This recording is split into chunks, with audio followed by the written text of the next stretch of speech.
So I'm often leaving Lifeline Canberra office late at night and there'll be 1, 2, maybe 3 people here at that time. And I think, what an amazing human this is.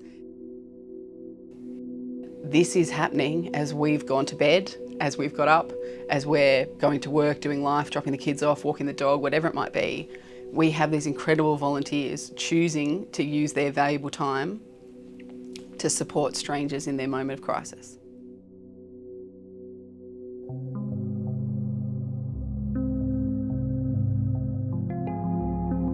I still struggle with this.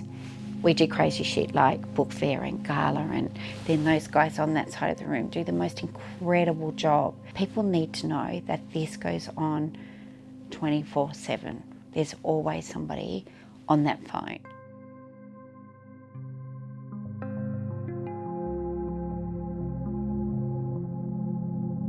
You really want to be with people who are going through such hard times, and the least you could perhaps do is listen to their story. Because when you hear some of those calls, you really get a realisation that people are alone, and Lifeline means they're not alone. It's also sad, in a way, isn't it? That some people just feel so disconnected and don't have that caring, unconditional support, which is what we are trained to do. Hopefully we all give on the phones.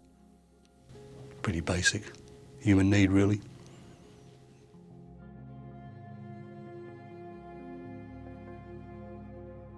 This isn't just a job, it's a lot deeper and a lot more than that, and a lot more significant for what we... So it is very hard to sometimes switch off.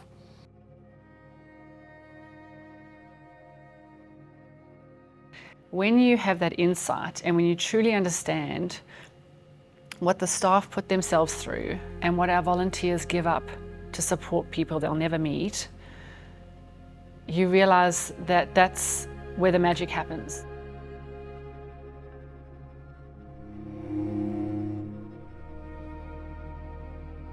You think about a staff meeting in any other organisation and people will be sitting around and they'll be discussing their do's and don'ts, and someone will walk into one of our staff meetings and say, just so you know, the police are there and they're safe.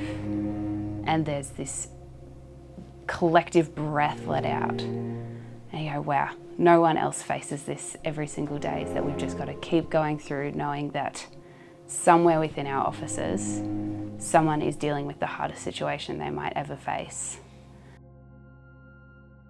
The room itself is peaceful, but what's coming through the headsets can be incredibly intense, and we need the peaceful room. Despite having been here for a very long time, my heart always goes boom, bang, a bang when the phone rings, because you've no idea what direction the call's going to go. If you don't mind, I might turn the lines on.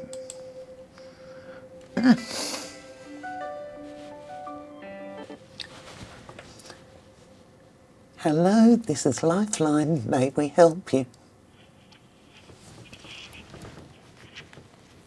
Hello?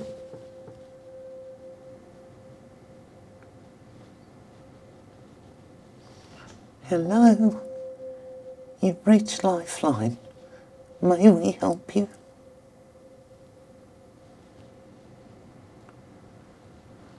I know it can be difficult to talk and sometimes a bit scary, but give it a try.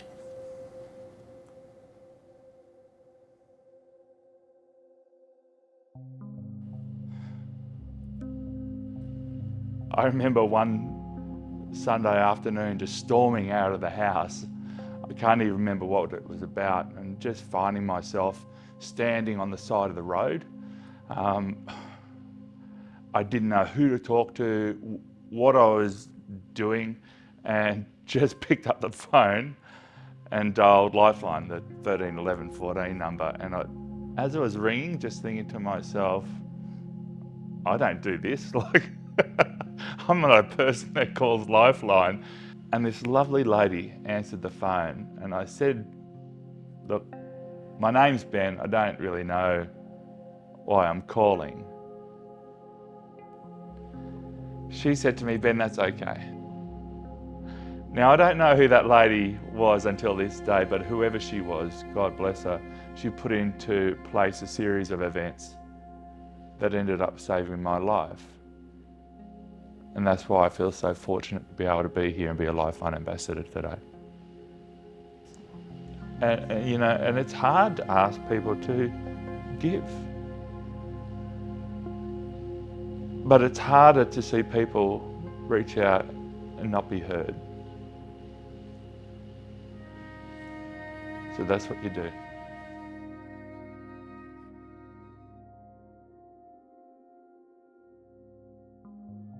People from all sorts of parts of the community. You get people like tradies or ex-public servants or students that are studying or retirees like myself.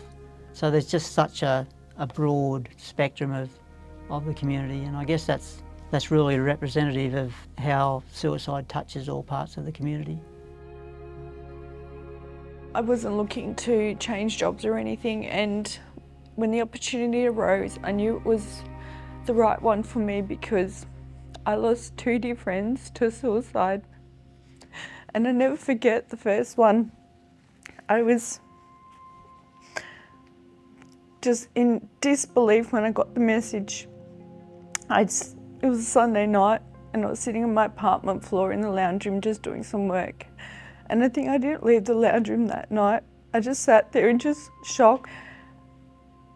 And how he had no sign of mental illness or any struggles or anything, and he saw that that was the only option in life. Like, that just like, it broke your heart in another way that you never knew possible because you don't see it coming.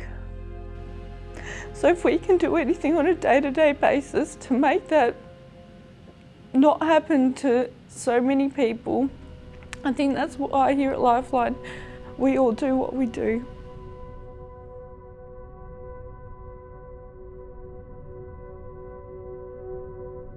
When I think about Lifeline and what we do and our mission, I more than anything think of my younger self and go, what I wouldn't give to go back and say, you're allowed to call and this is for you as well. And I think that's why my role here is so important, to make sure that no matter where people are or what they're facing, they know it's for you. You're allowed to call.